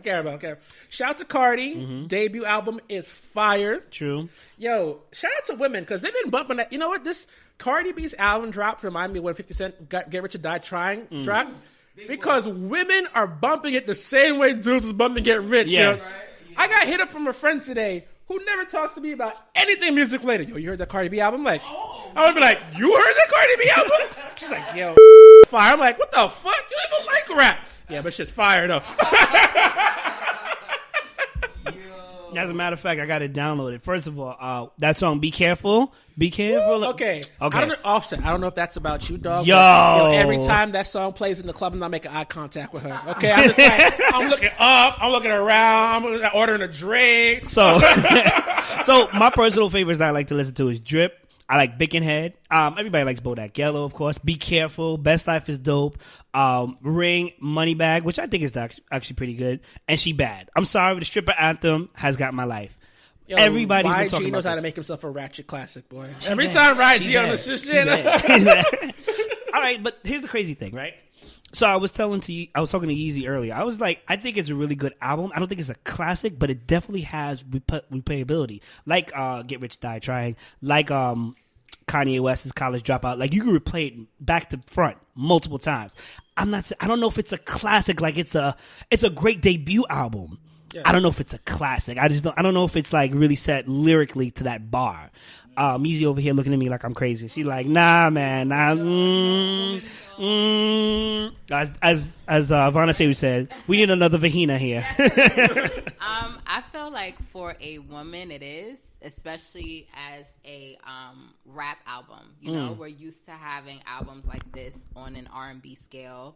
You know what I'm saying? We don't really have a rap album that we can bump from start to finish with a female artist. So I think Cardi has kind of given us this, you know, this platform to do it. And like I keep telling everyone, you know, this album was very well thought out, in my opinion. It was. All the features that she had fit all the artists that she had. She was very versatile in all the sounds that she had, from salsa to, you know, to YG. She took it to the West Coast, you know what I'm saying, to Kehlani. She had the smooth R&B track. So I think she gave a taste of everything on this album. So to me, I think it's classic worthy, you know? So that's why I kind of debate it. As Daniel steps away, I'm going to step in. Listen, I don't know, like, for me, what I don't want, because I'm definitely not trying to take anything from Cardi B. Right. Like, I really feel this album. I really like the way it's bumping to me personally. You know, I'm from the South, so when she came with Bickenhead, I was like, what? Like, you know? And then I even watched an interview where she was talking about getting the okay from Lauryn Hill for Be Careful. And, you know, I'm going to say this right here. Lauryn Hill's still crazy. You know what I'm saying? She's still crazy. But she made some good music. She had a good team behind her before they left her. My whole thing is, what I don't want is for this to be the norm. You understand? I think she could do better. I think lyrically she can do better, because I've heard some of her mixtapes as well, because one of my friends put me on. But I also want to recognize it for what it is. So if this is a classic, then somebody else could be like, I did the same thing. No, that's not a classic, bro. Yeah. You know, one of the things that made... Let's look at Get Rich or Die Trying, or even College Dropout, is, first of all, it's two different sounds. One was more conscious, more gangster rap. But when you play it from front to back, there was a story to be told, and you can listen to it. You know, from the quarter that dropped to Wake Up, Mr. West. You know what I'm saying? Like, it was so... Yeah, exactly. It was so much. You were looking for, like, a compilation, like a story from beginning to end? Not necessarily, because I feel like I will say her album story is more artistic, and it's more whatever you view it as, because she goes through so much, but it's not like from front to back. It's just like a collaboration of things. You know, she talks about, you know, being with guys that treated her wrong, talk about how she came up, where she came from, how she fixed her teeth, the comments, and all this other stuff. So, like, I think don't get me wrong, it's a great album. I'm just not quick yet to call it a classic. Not to say that it's not far off either. Right. Just because I'm not saying it's a classic doesn't mean it's not far off and it's not a great album by any means. Oh, Ocean's back. Let's see. I think that's just fire. That's just a record. Woo, man, I do. Jesus Christ. I think I'm gonna call Sister the Curve God from now on, because all her songs. Listen, I ain't never heard women talk so down to men in a long time, since Beyonce back in the day. Yeah, she took over, because back in the day, Beyonce using like a Destiny Child record. You'd be like, damn, what I do? To the left. Oh man. They were singing that to us for a long time, bro. Oh, my God. Like, get played in the club, every woman. But shout out to Cardi, because this is like, honestly, like, I used the Get Rich or Die Trying. I could even use Drake's first album as an example, because it's not only is her moment big, you know that she is shown the potential to get even bigger. Yep. Right? Because so people thinking like, oh, this is her 15 minutes, my G, this is It's way past. Well, listen, this is... That was a bar homo. 7 hot songs? We're way beyond the 15-minute stage, and her level of success is versatile. You're having Spanish top 40 records. You're having pop top 40 records. What about You're the having commercials? Street anthems. You're having Spotify. Amazon play. Spotify, too. Oprah is shouting you out. Yep, the She magazine. doesn't like rap. Yep. Oprah does not. And she went gold in a day. I know that was like a weird thing with the whatever. Who cares? These are no small feat for anybody. Wait, can we throw some smoke, though? Tekashi, where you at, bro? Oh, okay. You ain't go gold in a day? I guess you not king anymore, huh? I know Tekashi's comeback would be Dethrone. that she has a major label backing. I'm like, listen, there's a lot of niggas with major labels ain't no gold albums. I'm just throwing that out there. Like, that's the factual She statement. still did it within a day, bro. Okay, having a backing behind you doesn't make you king. It's what you do and the results proven from it. She would even pass him anyway because they said without the Bodak Yellow, it's projected to do 150,000. Boom. 200,000. Boom. So she was gonna blow him out the water anyway. You got nothing to say, bro. And I think that's a huge way for her to like stamp like this is my first album. Yep. You know, because I think a lot of people were looking for that. Like, okay, she came out with this single. She had a little bit of buzz here. More than one singles and What is features. she- Yep. Right. Like, what is she gonna do as far as a whole project? That's why I think it's classic for her category, coming from where she's come from and you know how far she's came. That's why I would consider it to be a classic. Yes, she does have room to grow. Yes. Yes, she can do better. Yes, I can see the potential of her getting even bigger. But as a first album, I think it's, you know, it can be considered a classic. I just want to say, like, you and I are on different sides, Right. but there's still positivity. Of course. Like, you're saying it's a classic. I'm like, I don't know if it's fully a classic, but it's still a great album. It's still doing great things. You know what I'm saying? It's positive, which doesn't really happen in rap. It doesn't really happen with albums. Male or female. Exactly. Listen, and Preach, sister. Another reason I'm going to compare her to Drake or Get Rich or Die Trying in the first album is because the buzz and the hype around this, for you to not only drop an album that walks into that hype like, fuck it, yeah, I got the sauce, but for people that genuinely love it, not like sometimes people drop an album with the hype and they're kind of like, I mean, I guess this works. I'll use an example. I know I'm going to get some flack about this. To Pimp a Butterfly is a tough listen. It's a dope album, but it's a tough listen. So a lot of people, you can hear them in their reviews fighting that album. It's like, yeah, this is dope. Like, it's not Good Kid, Mad City. What you put on, this is Fire. phenomenal. Yep. So Butterfly's like, I'm 30 listens in. Okay, this shit's immaculate. But the first time around, it's like, damn, it's a little dense. Right? Yeah. It's one of those albums you got to kind of grow with. Yeah. But she had that same Good Kid reaction. Like, you put this on, bam! First out the gate. That first record is just like, okay. Listen, I kind of wish Meek was on that, though. I kind of, because, you know, you had to hold it, wait a minute, feel. I can feel like, wait a minute. I'm down 9 times, but I get up 10. Yeah. But like, even like she used the Lauryn Hill sample and Be Careful. Then she did the cover of Chicken Head by Project Pat. 3 6 Mafia is having quite of a renaissance because people have been biting their flows, sampling their shit. Everybody has been using 3 6 Mafia shit in the last 2 years. So, you know me, I'm from the South in my heart. I'm from the South in my heart. My mom is from South Carolina. Son, let me tell you, I remember that song, Chicken Head, and I heard that. I remember seeing the video on BET. I remember that. Chicken. And then I'll never forget that because I remember, like, towards the end of his verse, he goes, what you need some gum? Breath like some thunder. What you staring at? I don't want your phone number. I was like, yo! And you know, I was talking to my sister about this too. Like, Cardi even got the ad-libs. That boy, please, was very vital in that song, okay? So for her to have that in this she definitely song, got the South right now. I'm not even like, yo.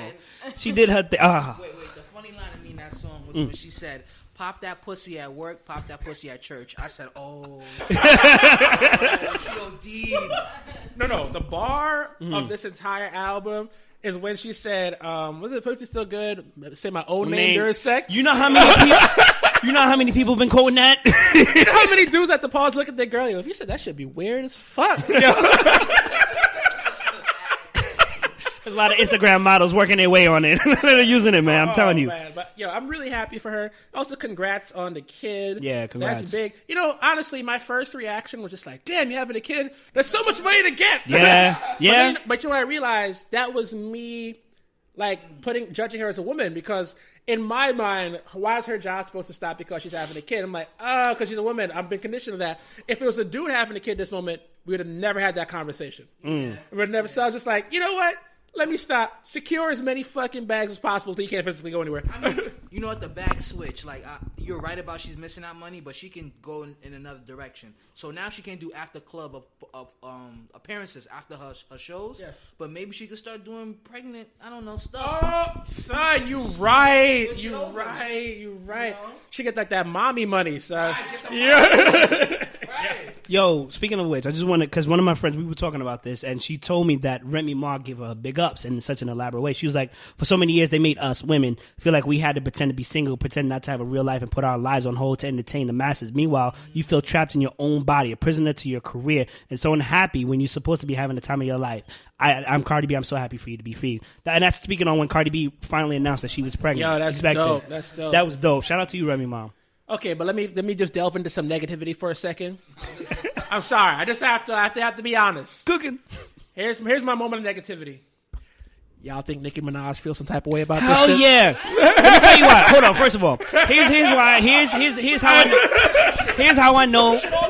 Here's how I know Beyonce is gonna definitely answer. Nicki's gonna answer. If Beyonce does a feature. If Beyonce does a feature with Cardi B anytime soon, Nicki's getting back on that track and she's feeling away. Right now, she's real quiet because Nicki can't say anything. I'm going to let you speak. Yeah. Nicki can't speak right now because Nicki speaks, she sounds like a hater. And then all that passion with Remy Ma and everything else is going to come out. So she's smart right now. But I know she feels a type of way because everybody's saying, yo, it's over for Nicki right now. Cardi B got it. I'm like, I want to say yes, but Nicki's got history. Nicki's got history. Come on, you can't delete the history. Go ahead. Yeah, and I mean, you can't discredit any one of them. I was just telling him yesterday that I felt like it's great to see like a whole network of female MCs that you could just be like, I like this one, I like this one. Yeah, you know what true. I'm saying? That's what this is giving you, you know? As far as Nicki's response right now, you're right. Anything she says can be deemed as fake or she's hating just off the strength of people knowing how Nicki gets as far as she feels like she's untouchable. She feels like nobody's in her caliber. She feels like nobody is really rocking with her right now.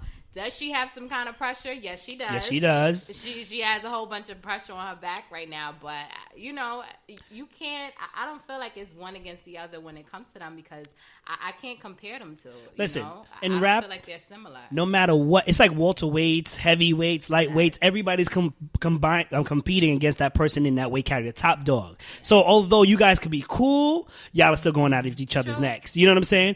Nicki right now, for me personally, hasn't been producing any fire.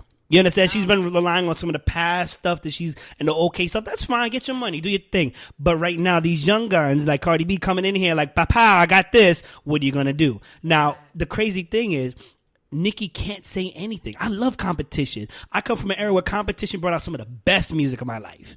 R&B and hip hop. You know what I'm saying? Rap. But the problem is right now, she goes that route as she's done before. She looks like a hater. And then on top of that, there's even more pressure to produce. And there's no reason to hate, honestly. It's not like Cardi B's out here saying something slick, you know? So, Nicki's feeling away. Nicki's trapped in the closet.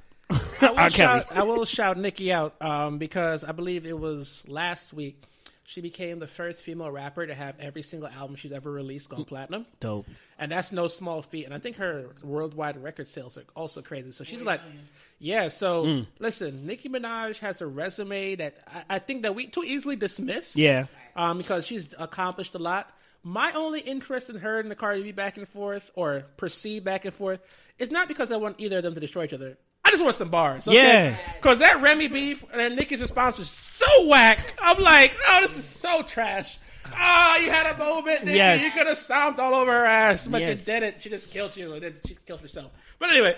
Competition, man. It brings out the best. We get so much great music. Easy, you're right. There's a lot of dope female MCs. I don't me and Juice disagree on this. Yeah. But I love this Young M.A. record that just dropped recently. I'm sorry, man. That should just sound bad, New York. I'm sorry. No, you know what? Also, the AI sample. Come on. Classic. AI interview sample. Sneakers was classic. Where did she find those? I'm like, oh. My problem is... Share your secrets, Young M.A. Yeah, word. My whole thing is, all right, this is cool. Like it looked like she's back into it. Like she took time off from touring, whatever. She's back into it. Where did she go from here? You feel me? She's got to show growth, because if she stays stagnant, I'll give you a great example, like Janae Aiko. You know, we're gonna get tired of after a while. Well, it was Soul Out, oh my God, there's so many Soul, whatever. So album 1, 2, and 3. Like the first one, the EP blew us all by storm, because I remember the worst. Yeah, she was the original SZA, right? She had right. So I remember talking to this girl in Harlem, and she used to play it. I was like, "Yo, this is dope." It was like 5 or 6 songs. I was like, "Yo, this is dope." Then the album came out. I was like, "Okay." She capitalized on her thing. Then the third one came out. We ain't really hear about that. I brought this up. Collabo with Big Sean. Right. All right, which was dope. And then she released another album. Dope. Still, I don't know. I think. Agree with that. I mean, it's a. He said dope. I mean, just look at each other like, It was dope for what it was. You know what I'm saying? I'm not saying it's a classic, but all right, maybe I used the wrong words, whatever. But then after that, the other album she came out afterwards, it's just like her core fans support it. But for us, it's just like, what's new? Like, you remember A. Marie? A. Marie came out, and even though she sounded the same, she had hits. She had hits on both albums. Yo, hold up. A. Marie, if you listen to this, come on the show. We need to talk, girl. We need to talk about direction. Also, drop some bars, some singles, because we need you. I would love to have A. Marie right now. Go ahead. No offense to A. Marie, I'd rather have Maya back, because Maya had... Maya going through too much. Piece of the X? It's not so personal. I just like to have Maya here. Anyway. That moment of silence, though. But no, it's a really dope time for female MCs. Even people from across the pond are like catching some attention, like Lady LaSure. I don't know if I'm saying her last name, but I apologize just in advance. Stefflon Don had a hit recently. Nadia Rose, who I like. Yeah. So it's like, again, as Yeezy said, it's really a dope time to be a great female MC. And Cardi B has even opened the door more widely, because now you can be your true self. Yeah. Like, whatever that is, embrace it, and we will embrace you. Because that's kind of Cardi B's appeal. Everyone loves her because everyone knows that whether this mic is on or off, that's who you are. Yep. It's not like a lot of these front-ass rappers who talking crazy shit. Yo. Crazy. No. Yo, Lil Xan was talking crazy about Tupac until niggas pressed him. Then he called the cops on himself. Yo, I ain't never seen that shit in my life. First of all. Son called the cops on himself. First of all. Save me. Help me. I just want to add on to that Tupac shit.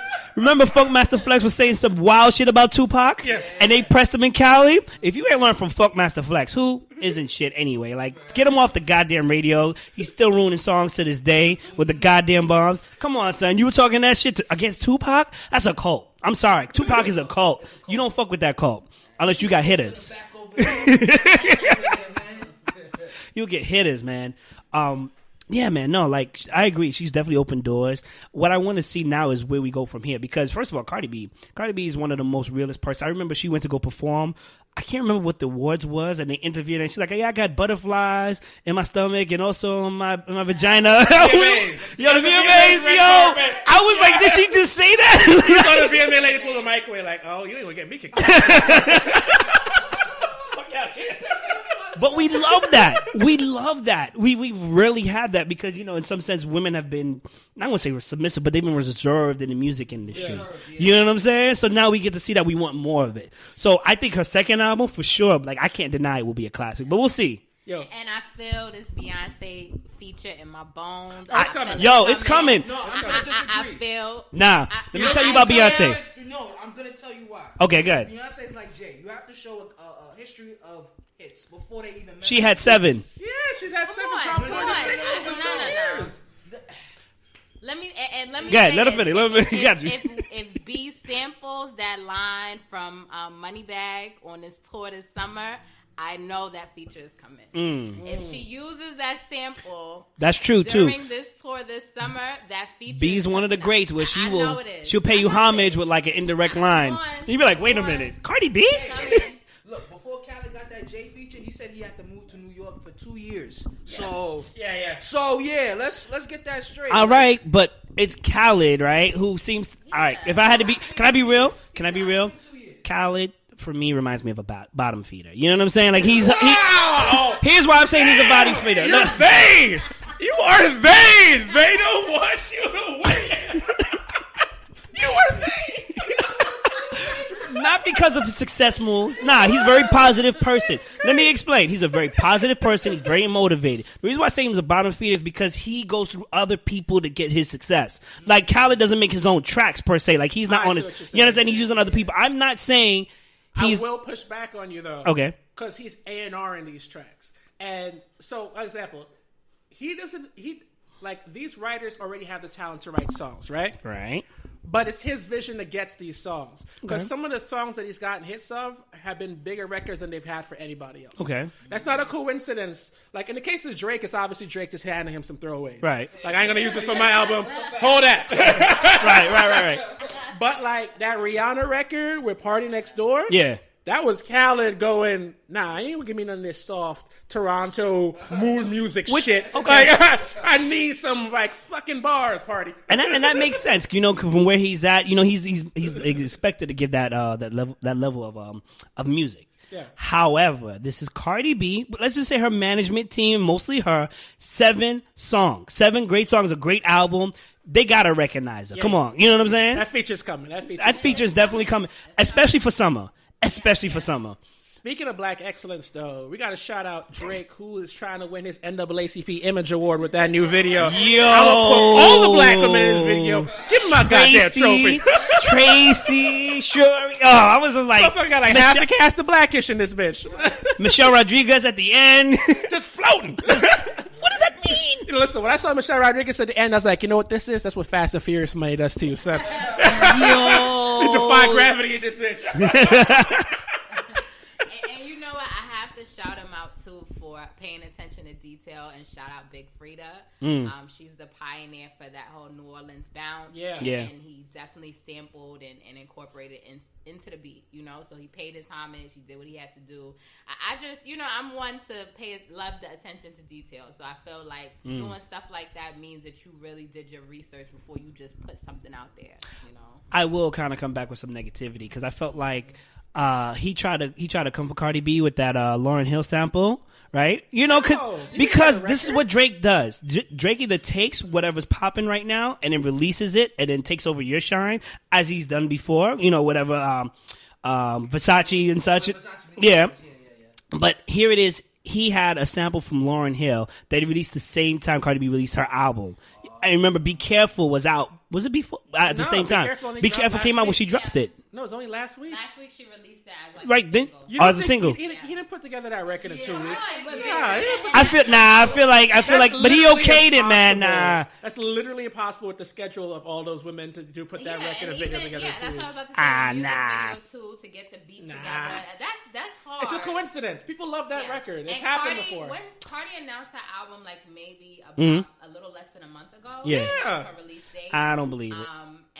And then Drake, he announced that he was releasing this single, I think, on Friday, and Cardi's album dropped on Thursday or something like that. Yeah, hers dropped on midnight, and his dropped later on Friday. He had a show on Thursday, and he said he was going to release the song on Friday. Yeah. So, I mean, it's hard to it's a coincidence. You know what? That's cool. That's cool. I'm going to be here in my corner watching Drake. That's what I'm saying. That's a dope record, though. It is. It is, though. And it's a dope visual, too. Yeah, it's a female director. Can I? Yes. Don't know her name. Sorry. They haven't released it yet? No. I don't know her name. Okay. I know it's a female. I've seen her face. Okay. I just don't know her name. Evans? Sorry. We'll look it up in a minute. I do want to say, like, I appreciate the visuals that's coming back into, like, hip-hop now. Oh, yeah. People spending money on video. Okay, first of all, I gotta give credit where credit's due. Mm-hmm. The dopest fucking video I saw this entire week has to be from ASAP Rocky.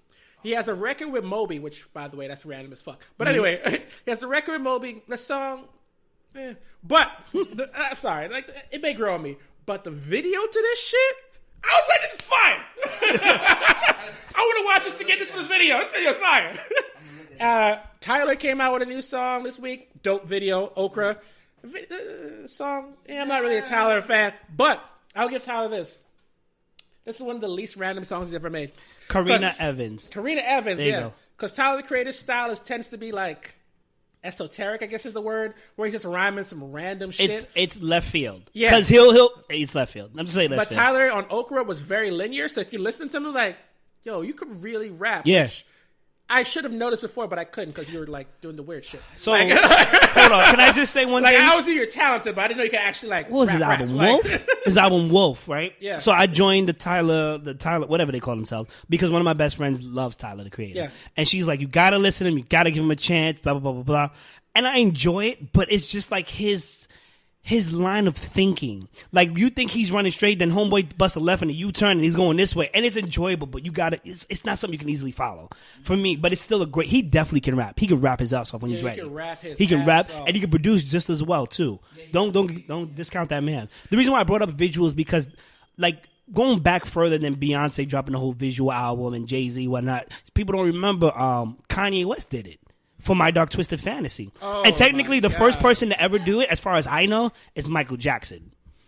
Yeah. And in the whole, you remember when he... But does that count? Because it was like concerts and music videos. That's true. Does that count? Yeah. That's a good question. I don't know. I think actually 50 Cent was the first one to drop a visual album where he had every video, every song. It was 50 Cent actually. Then Beyonce did it. No, seriously, it was 50 Cent first. Mm-hmm. Yeah, and then Beyonce did it. But, no, sorry, not to cut you off, but you know another dope video? Proud by 2 Chainz with All Their Mamas. Oh, yeah? Yo. My man raised no. Let me tell you something right now. If I was ever in a scrap, I want YG Mom rolling with me. Because she looked like she'll lick off on somebody. All that. Lick on my boy. She knew the words. And when he's like, doing on the floor, because Mama ain't know. Oh, she said it with such conviction. Like, bitch, I ain't know. Yeah. That's a dope visual. And 2 Chainz mom's his twin, by the way. No one had to tell me that was 2 Chainz mom. She came on the screen. Yeah, that's 2 Chainz mom. Yeah. Yeah. Damn. Also, the Migos culture video. Legends. Yeah. Drake in that wig. Legendary. Yo. The Jerry curl drip. Yo. It's so funny because I took out my locks. My locks was braided, the sets. And I kind of had that same little curve pattern. Oh, yeah. I put it on Twitter, like getting my Drake on. Son, he came out and he just owned the scene right there. Yo, it was funny as hell. And they brought it back with the dance, too. Yo, they looked up.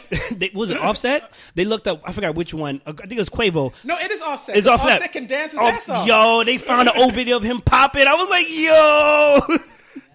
But I guess it's not, not cool to be pop locking all over the place. But can't be a rapper and a popper. Oh man. I think we're gonna wrap up this week. Yo, let's do it. I want to end on my moment of joy, which I need to think about for a second. So I'm gonna throw it to Mayhem. Damn, son, I gotta come prepared. It's not like I didn't know what this was. Okay, my moment of joy that happened is, first of all, I want to give a shout out to my peoples over at Geeks Unlimited. Check them out on the YouTube series. We out here producing a lot of different things. We do fitness, we do comic book stuff, we do video games.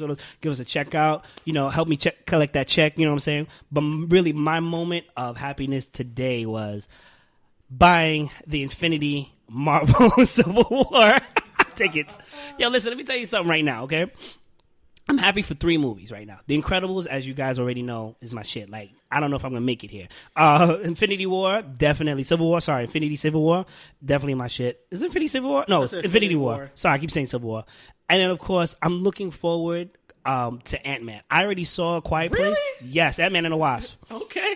Yo, man, I'm telling you, it's dope. I already saw A Quiet Place. Really dope. Happy for Jack. He did it. John. He did his thing. But these are like movies, like I'm just like, yo, I didn't realize how much hype there was. Because, I don't really care for movies unless it's really good. Yeah, but like these movies right now, Tom Holland, as we talked about in the car, I think he's going to be a great actor. I really think he's going to take off. So long as the drugs don't get to him, the nose candy. He's very charismatic, but yeah, hopefully the coke stays out his nose. Yeah. No, seriously. When you're in Hollywood and you reach a certain level of success, that's the first thing I think about. Keep the coke out your nose. Keep the coke. Like all those Stranger Things kids. Oh, please keep the coke out your nose. Yo. Please. Yo. I'm begging you. Random meme. Somebody was like, stress level on Winona Ryder in every scene on Stranger Things. Yo! That mom be going through it. She's a great actress. She is a great actress just for that. My moment of joy this week to close out the show will be Black Jeopardy, starring T'Challa from Black Panther on SNL. If you haven't seen that skit, I was fucking You need to see done. Always adding something unnecessary. Black Jeopardy is like one of the best skits SNL has because it's like a great way to do social commentary. Mm-hmm. And I don't know if you used to watch SNL back in the day. Go back and watch SNL Jeopardy back in the day when Will Ferrell used to play Alex Trebek. And they used to do Celebrity Jeopardy. That shit was also stupid as hell. But yeah, that's what I'm going to enjoy this week. Anyway, it's been your boy Danny Ocean signing out. DANNYOCION. Find me on Twitter. You know, Vonna couldn't be with us this week. You know, we might have to consider trading her away because we're killing this week. Yeah. Vonna Sage not here. Your boy Mayhem Mike. Find me at YFR Mayhem. Check you guys later. Peace. I guess I really gotta show them what the fuck is up. I'm on some other shit, that Cardi B gutter shit. Every time I catch a hating bitch, she on her stutter shit. Can't finish her words, but on Instagram thugging shit. You set yourself up, don't make it seem like I be bugging, bitch. And niggas hating on me, really be upset. I don't know, make me wonder what you got between your legs. You a real nigga mad at a bitch for getting bragged? You's a bitch from birth, you just grew a third leg. Woo! Bite down, it was crunch time. Yeah, I skip all them bitches in the lunch line. I put in work, now I'm here at the front line. Ready for the bullshit, I swear it's on my bloodline.